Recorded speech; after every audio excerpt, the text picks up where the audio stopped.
Yala Member of Parliament Winnie Odinga has maintained she has never left ODM. It appears to be a clear move to distance herself from ODM Secretary General Edwin Sifuna and his Linda Mwananchi faction. Winnie made the remarks during a meeting of ODM delegates from Nairobi County, which endorsed her nomination as the party's deputy leader ahead of the March 27th National Delegates Convention set to be held at the Kasarani Stadium. Nimesikia kuna watu hapa ati wananikaribisha nyumbani. Ati wananikaribisha. Nilienda wapi bana? Utawasemea labda wanafikiri nilienda Arusha. Hiyo ni kazi tu. Hiyo ni mambo ya Yala.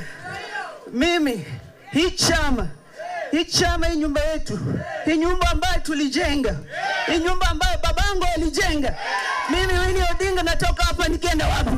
Kama wajumbe wa Nairobi tumesema tuongezewe nafasi ya deputy party leaders wakuwa 4, Winnie akiwa mmoja wao.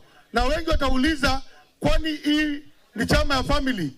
Winnie Odinga na Oburu Oginga ni watu wawili tofauti.